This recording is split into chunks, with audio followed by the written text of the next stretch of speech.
Assalamualaikum and hi everyone. My name is Muhammad Ilyas bin Muhammad Suhaimi from DEC 5A. And in this video today, I will be doing a commentary video on the movie Wolf of Wall Street from the year 2013. And I will also be discussing about the pragmatics in intercultural communication that have been put in the movie.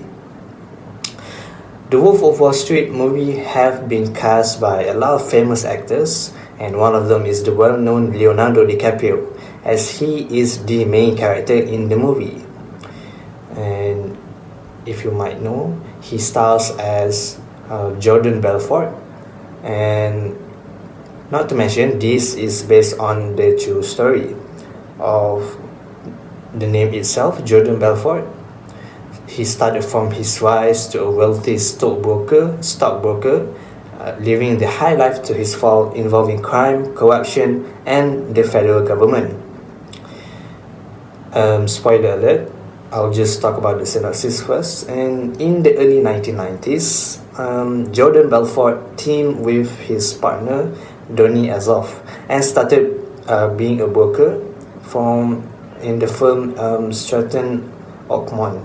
So their company quickly goes from a staff of 20 people to a staff more than 200, and their status in the trading community and Wall Street goes exponentially.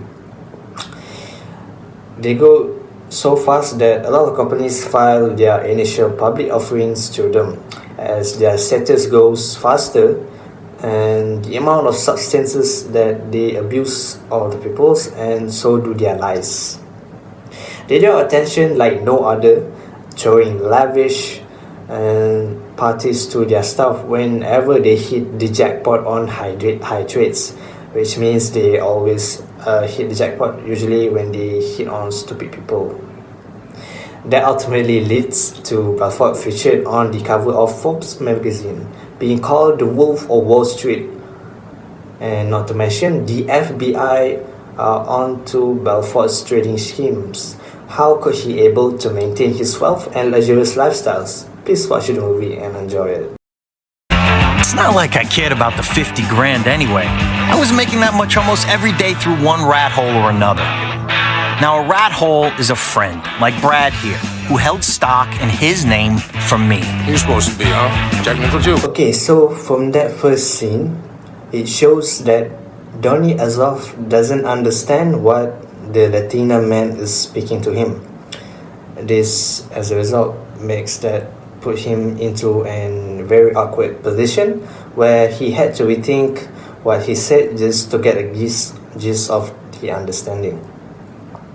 So the conclusion for this situation is Donny Azoff need to learn other languages too, not just the US English, because if you want to be a broker, you need to also understand other languages. Yep, on a daily basis I consume enough drugs to sedate Manhattan, Long Island, and Queens for a month. Okay, Mr. Jordan. I take Quaaludes 10 to 15 times a day for my back pain, Adderall to stay focused, Xanax to take the edge off, pot to mellow me out, cocaine to wake me back up again, and morphine, well, because it's awesome. Want to make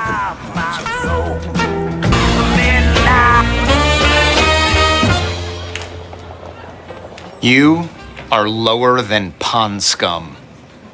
You got a problem with that, Jordan? No problem at all. Good, because that is what you are, pond scum. Your job is connector, which means that you will be dialing the phone over 500 times a day, trying to connect me with wealthy business owners. And until you pass your Series 7, that is all you're gonna fucking be doing. Sit. Sit! Just so you know, last year, I made over $300,000. The other guy you'll be working for, he made over $1 million. $1 million? I can only imagine what a douchebag that guy must be.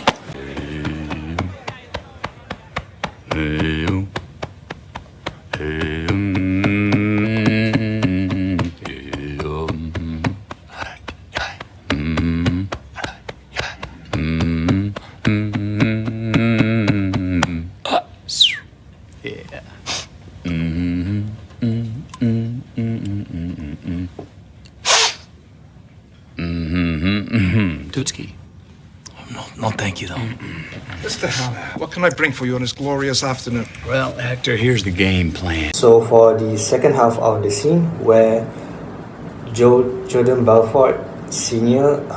Briefs him about how to be a book.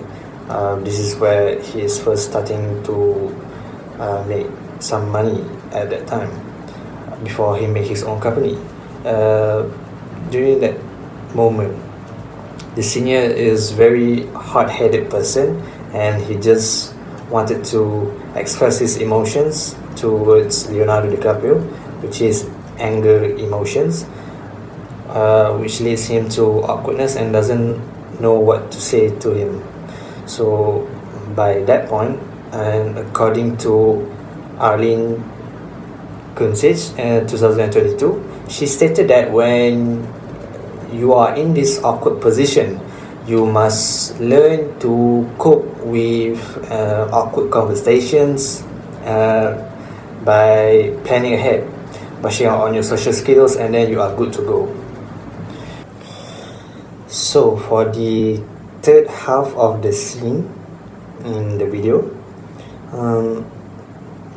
Jordan Belfort felt very uncomfortable with his senior, Mark Hanna, doing this chesting over and over because it will draw a lot of attention towards other people on the dining tables between them and opposite him.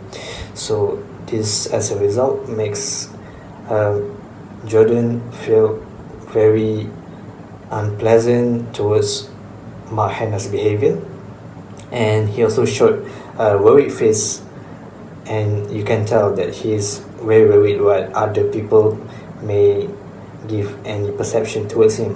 Maybe he thinks that, oh, this guy is not healthy, this guy is so weird, and so on.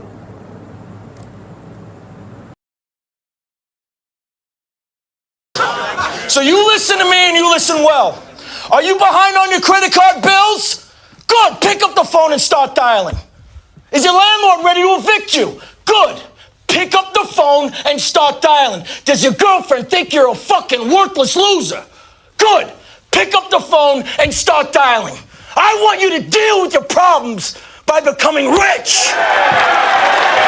All you have to do today is pick up that phone and speak the words that I have taught you. And I will make you richer than the most powerful CEO in the United States of fucking America.